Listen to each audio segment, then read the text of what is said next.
wabarakatuh. Halo semuanya.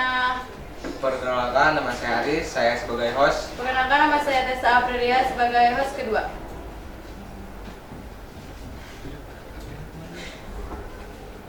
Podcast kita.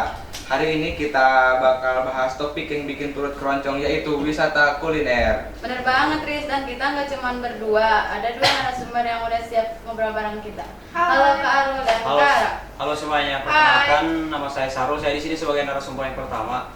Halo, nama aku Kirania, bisa dipanggil juga Ara. Aku jadi narasumber kedua. Kalau boleh tahu nih, Kak Arul dari daerah mana?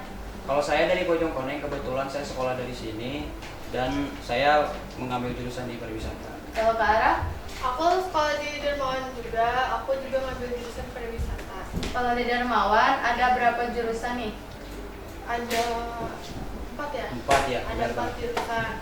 Perhotelan, kuliner, pariwisata, dan layanan kesehatan. Yang di paling minatin jurusan apa nih? Yang sekarang sih yang paling hits ya, Hotel. angkatan pertama sama kedua itu hotelan. Tapi saya lebih minat di pariwisata gitu, tapi nggak tahu. Yang lain kan minat ke ini ke hotelan, saya ke WLP aja. Kenapa Kak Arul nggak berminat ke perhotelan?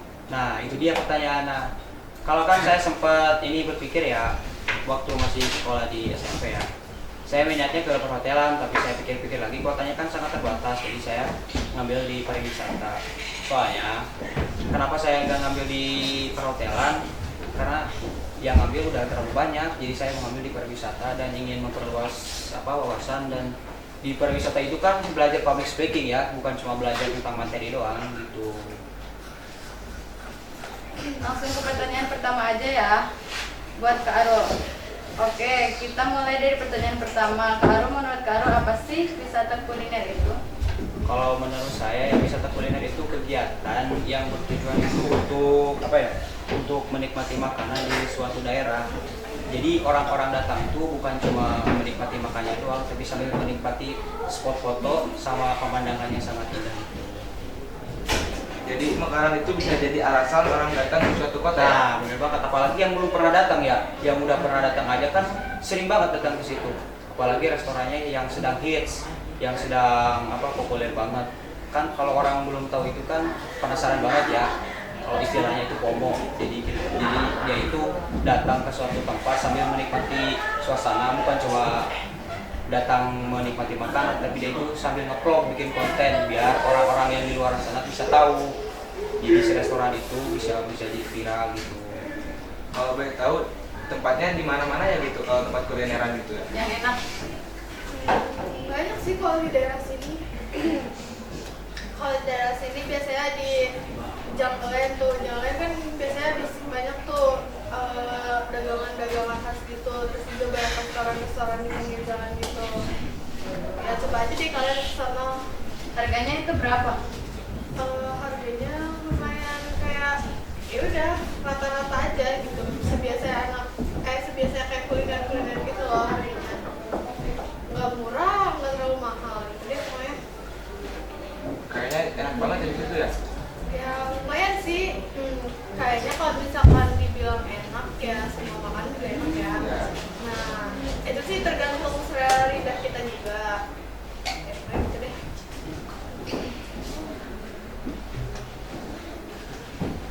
Sekarang pertanyaan buat Kak Ara ya. Menurut Kak Ara, kenapa sih kuliner bisa jadi daya tarik buat bagi wisatawan? Nah, karena kuliner itu ada kayak makanan khas, terus dibuatnya juga beda gitu ya. Kayak di suatu tempat beda, di suatu tempat ini beda. Jadi kayak beda-beda gitu loh di suatu daerahnya. Jadi kayak makanannya tuh beragam gitu, nggak cuma satu. Kan kalau destinasi wisata, kayaknya kalau misalkan wisata itu biasanya kalau berenang aja. Kan kalau kuliner nggak semuanya kayak misalkan di sini jualannya asinan gitu kan. Nah di sana juga ada asinan, cuman rasanya memang kadang berbeda ya, nggak sama. Itu banget benar. Setuju, kadang tempatnya lupa, tapi makanannya tetap ingat terus ya Kak Arul. Nah, itu dia benar. Kita itu pernah ya datang ke suatu tempat restoran yang paling hits. Kita itu rasanya itu melekat di kepala, tapi nama restorannya itu lupa. Nah itu dia harus wajib kita ketahui lagi biar orang-orang itu bisa tahu gitu.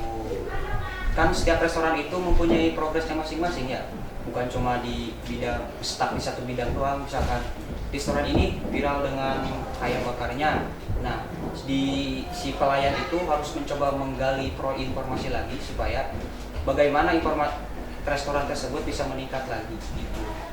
Kalau tempat kulineran yang paling murah di mana ya? Kalau menurut saya sih yang paling murah di atas, di restoran Maxiro. Nah, meskipun murah, kita sudah disambut sama City Light. Begitu datang, kita itu sudah disambut.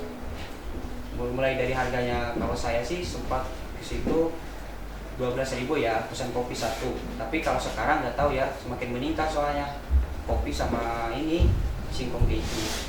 Enak gak itu? Kalau soal rasa jangan ditanya. Begitu sudah mencicipi, ketagihan deh.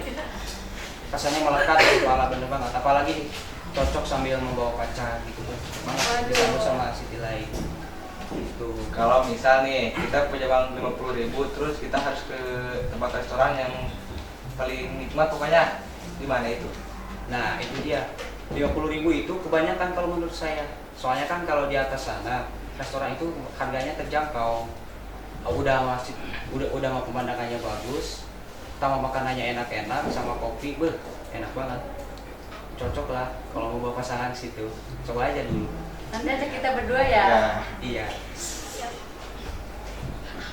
Pertanyaan buat Kak Arul, kalau di Sentul sendiri contoh kuliner yang sering dicari wisatawan apa aja? Nah itu. Kalau di Sentul daerah sini ya, kalau menurut saya sendiri itu restoran Simbo, tau nggak? Yang dekat sini, dekat Bundaran Sentul ini. Nah, para wisatawan Yang dipanggil itu, SN? ya itu dia, nama panggilannya SN. Kenapa dipanggil SN sih? Karena kan itu Sentul Nirwana. Oh. Singkat Iya, ya. singkatan ya. Singkatan. Jadi di si restoran Simbo itu bukan cuma wisatawan aja ya, banyak yang lain, contohnya seperti yang trekking. Nah itu sudah berkaitan. Jadi yang trekking itu kan sebelum berangkat itu kan harus ini apa, isi perut dulu keroncongan. Ya, yang di situ dia itu sebelum memulai aktivitasnya dia itu mengisi perut terlebih dahulu gitu. Di situ juga banyak pedagang kaki lima ya? Nah banyak banget.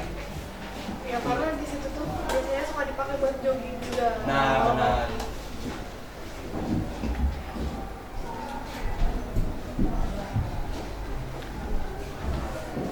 Kalau di daerah Sentul nih, kalau restoran-restoran itu ada penginapan nggak sih? Restoran Sentul ya? Ya. Saya rekomendasiin yang dekat puncak, di situ ada. Jauh banget nggak ada. Ya, ada itu. Sentul Tower. Ada emang di situ. Nah bisa juga di Royal. Terus kalau nggak di Royal di mana? Kayaknya itu doang sih yang dekat Iya. Sentul. Iya. Boleh sepilih sih harganya mulai dari berapa sih? Kalau harga paling nggak tahu sih saya coba tanya dia. Kalau ke saya waktu itu kan nganter teman saya yang mau nginep di situ. Kalau kan saya antaranya udah lama ya, nggak tahu sekarang. Waktu itu saya dengar harganya itu mulai dari per orang itu 150. Jadi itu per orang, ngomongnya itu per orang, nggak tahu. Saya maunya paket, jadi dia itu agak-agak bingung gitu. Ya udah saya ngomong per orang aja gitu. Sebelumnya nih, kakak itu udah pernah ke restoran mana aja? Kalau aku sih kayaknya kalau bisa di mana aja sih di luar Sentul, kayak ibaratnya kayak luar kota lah. Gitu.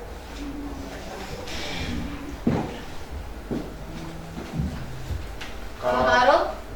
Kenapa tempat restoran? Ya pernah mengunjungi kemana aja? Kalau saya sih, saya pernah mengunjungi Pilaman. Tahu kan Pilaman yang di atas sana? Oh iya. Ya, Pilaman. Si Pilanya itu gak kalah jauh sama di Maxiro, tapi lebih bagus di Pilaman sih kalau menurut saya. Begitu datang itu kan banyak pohon bambu ya. Iya. Parkirannya sangat luas banget. Jadi kalian itu mesti cobain dah. Jadi begitu kita datang, disambut sama ini tukang parkir gitu, itu parkirin mobil ataupun motor, kita itu apalagi malam ya kalau gitu, dan disambut banget.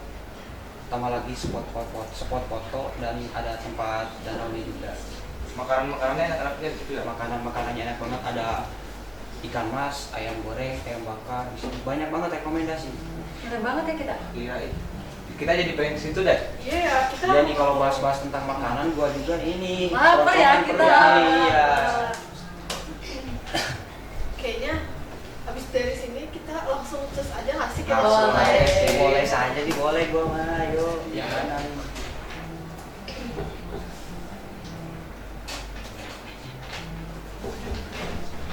Pertanyaan terakhir buat kalian berdua. Pertanyaan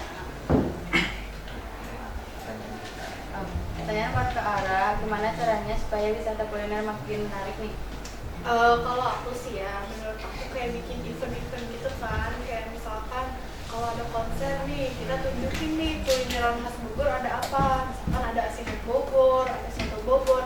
Nah kita bisa bikin booth di situ buat jualan asinan Bogor sama soto Bogor. Nah kita juga bisa kayak apa ya, mengenalkan kuliner-kuliner khas atau bisa disebut kayak makanan apa ya, makanan khas gitu ya. Jadi bisa ditambahin lah pokoknya. Biasanya harga-harga asinan itu berapa sih? Biasanya tergantung sih, kalau kita mau buahnya yang bagus atau yang enak itu tuh bisa sampai 30.000, 35.000. Tapi ada juga sih yang harganya di bawah situ, ada yang 10.000, 15.000 itu pokoknya. Enak ya kalau kita makan asinan sekarang. Cocok banget lagi panas-panas. Lagi gini. panas Iya, nih. panas-panas. Pada murah-murah banget ya harganya. Iya, murah-murah banget. Kalau Kak Aldo, Kalau menurut saya sih, kalau bahas pembahasan tadi ya, apalagi ini cuaca ya apa ya, ada panas dikit, apalagi ini sakit kepala. Ditambah sama asinan yang disentul juga ada, gak cuma di Bogor doang asinan tuh. di mana tuh tempatnya? Kalau di sini kan saya belinya lokalan yang ditanggung itu, Iya. ada mangga, bambu sama ubinya itu. Saya belinya campur, enak banget. Apalagi dimakannya pas kapan cuacanya sangat ekstrim. Oh yang rujak-rujak itu bukan ya? Ya itu dia. Oh, Kalau di sini kan namanya rujak, tapi kalau di Bogor asinan gitu. Nah, ngomong-ngomong, kalian tahu nggak makanan-makanan khas Bogor itu ada apa aja selain yang kita sebutin tadi? paling apa ya? Terus Terus apa lagi? asinan udah ya tadi. Banyak makan ke Bogor. Kambing guling. Nah, itu sebenarnya itu bukan khas Bogor ya, tapi emang banyaknya di Bogor. Kayak kalau kayak gitu kan Ya benar-benar. makanan-makanan yang apa ya, ada di mana-mana ya. Ya, intinya. jadi sudah familiar gitu. Sudah familiar. Ya. Terus apa lagi nih? Karis, Mungkin dari kakaknya mau ditanyain tentang pengalaman yang sudah berkunjung ke suatu restoran. Nah, pernah berkunjung nggak ke suatu restoran gitu? Di mana restorannya? Paling kita kemana ya? Paling Gini dah, nih bisa jauh-jauh ya. Kita kan lagi hits banget ya, yang namanya Bukit. Tahu Ya. nggak? Tahu kan? Ya. Jadi kita itu di Bukit itu bukan cuma menikmati suasana doang, ada sisi lainnya. iya. Saya waktu itu kan ke Bukit apa namanya? Kalau nggak salah ke Cium. Kita ke Cium itu, ya meskipun di hutan ya, tapi namanya kulineran kan beda lagi kan. ya. Saya itu waktu itu berangkatnya jam 1 siang. Jam 1 siang itu kan cuacanya sangat cerah. Pas perjalanan kan hujan, cocok banget nih. Kan niatnya kan mau menikmati suasana doang kan, mau menikmati city light kan di Cium itu dapat city light ke situ. Nah kan di jalan hujan, jadi saya basah-basah, jadi nggak jadi city light. Jadi saya jadinya ke kulineran. Jadi saya itu sambil nge-vlog ke si mas-masnya. Saya tanya-tanya, Mas, di sini harganya mulai dari berapa ya? Oh, kalau Indomie ini mulai harganya dari 15.000 gitu. Oh iya. Jadi kalau satu minggu kalau di sini tuh sempat rame gitu. Oh, ya enak ya kayaknya ya di gunung-gunung itu sambil Jangan ditanya lagi. Kalian cobain dulu dah sendiri ataupun berdua sama teman atau sama keluarga atau apa kayak rasanya itu kayak apa ya? Kayak melampiaskan masalah di suatu tempat gitu. Jadi kalian bisa cobain dulu. Nanti kita berdua ke sana. ya. Ya, Kalau berdua dong, ngajakin kita yang udah merekomendasiin, Siap, ya enggak? siap, Iya. siap. Iya, iya. Kita yang ngasih tahu, kita yang nggak diajakin gimana sih? kalau boleh tahu makanan apa sih yang ciri khas di situ? Yang di Bukit. Iya. Yang paling identiknya ya kalau di Bukit Cium itu tuh Indomie sama pop mie. Apalagi kan cuacanya sangat ini Enak tuh ya? Hujan. Ya, cocok banget. Minumnya sama kalau dicium kan es cincau. Beda lagi sama di Bukit Liwaran sana. Lebih identiknya ke situ aja. Nah, kalau Bukit Daolong itu kan ciri khasnya ada es markisa ya kalau Nah, sama iya, itu iya. ya. Bisa cobain nanti. Lebih identik ke Bukit ke Markisa. Enak ya di bukit-bukit sambil minum es markisa gitu ya. Ya, soalnya saya pernah ya waktu itu saya berangkat ke Bukit ya, Bukit Daolong. Berangkatnya itu sekitar jam 10. Jam 10 kan hujan. Jadi saya maksain mau namanya juga orang pengen ke Bukit ya. Jadi saya maksain. Jadi saya sampai itu sekitar setengah 1. Jadi saya itu di jalan tuh bukan cuma lari-lari gitu kan.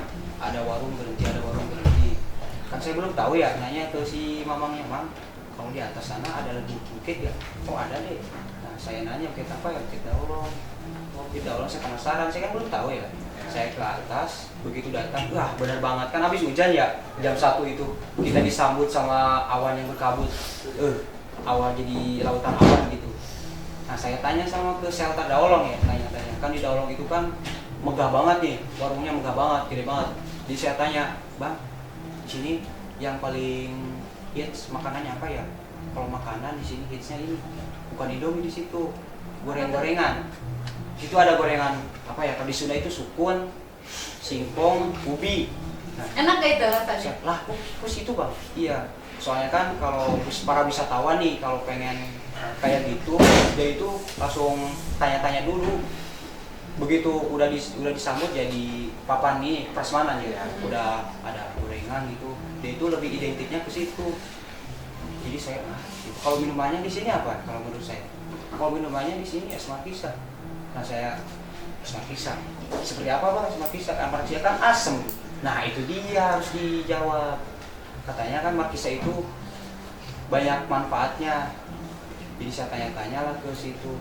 Oh gini ya, kalau markisa satu porsinya berapa? Bukan satu porsi, 1 gelas. Oh 1 gelas ya, 1 gelasnya 10.000. Saya cobain aku. Begitu saya cobain, kan saya kan itu waktu itu kan mumet, begitu cobain, dunia itu serasa milik kita berdua. Iya. Oh banget dah, gila. Saya ketagihan pengen kesana lagi dah. Sekarang kan semakin meningkat nih di Bukit itu. Jadi yang datang itu bukan cuma tamu lokal, para wisatawan juga udah datang ke sana sambil nge-vlogger gitu.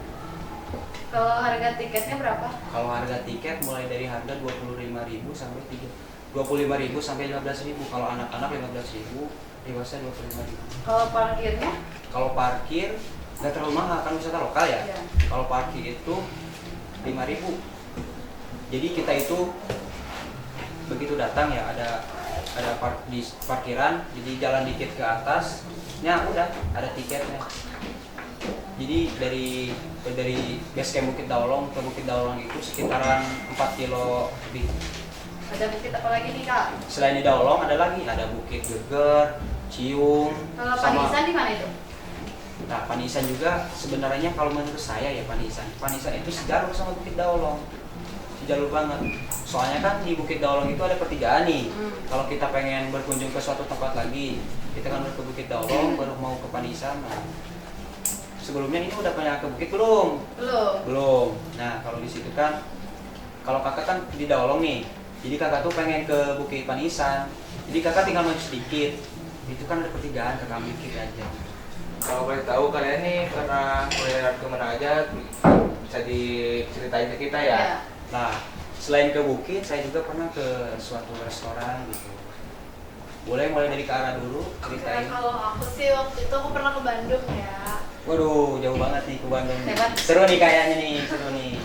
Nah, kalau ke Bandung itu banyak ya makanan khasnya, nggak cuma makanan biasa juga, ada juga yang makanan lokal, ada juga makanan luar. Nah, kalau di Bandung itu ciri khasnya tuh tiramisu. Tau kalian tiramisu? Nah, tiramisu itu tuh kayak enak banget coy. Itu harganya berapa Kak? Harganya tuh kalau yang kecil itu 70-an ya, kalau yang Waduh, mantap. gede itu bisa sampai 180 150. Gimana tergantung rasa juga sih sebenarnya. Ya. Oke. Kalau kakak, kalau di Bandung itu pengen kan tiramisu. Ya. Rasa ada yang paling favorit, rasanya rasa apa? Biasanya sih rasa tiramisunya yang paling favorit karena itu tuh jadi khas. Kenapa? Kalau misalkan kita ke Bandung, kalau kita nggak beli itu kayak rugi nggak sih? Ya bener banget sih, udah jauh-jauh kita ke Bandung ya. Tapi habis ke Bandung itu kakak pulangnya bawa oleh-oleh nggak? Bawa dong, oleh-olehnya ada yang itu bolu yang roll itu loh yang Oh, kayak sapi oh, itu, itu ya? nah Oh, itu iya. sama pai juga. Nah pai itu bisa disebut juga oleh-oleh khas Bandung. Oke, itu dia obrolan kita hari ini tentang wisata kuliner sebagai daya tarik wisatawan. Iya, jadi kita udah cukup nih sampai Iya, sini udah. aja. Kayaknya udah deh. Udah ya? Ya. Saya, tapi sebenarnya saya masih ada pengalaman lagi nih, mau diceritain. Boleh, boleh. Boleh. Apa tuh? Yang ke restoran ke apa namanya kan? Kalau di Sunda itu kan Bukit Loji ya, tahu nggak? Batu Loji. Oh, Oh, yang iya. di atas yang di daerah Gunung Iya. Koneng ya? Ya benar banget. Kalau di sana kan saya ke situ. Jadi di restoran, bukan restoran ya, anggap aja warung Iya. kopi. Jadi kita itu begitu sampai udah disambut sama city lah gitu. Jadi kita itu bukan cuma menikmati suasana ya, ada khas makanan yang berbeda-beda. Ada apa Mulai aja dari tuh? singkong keju sama ini apa namanya, pisang crispy.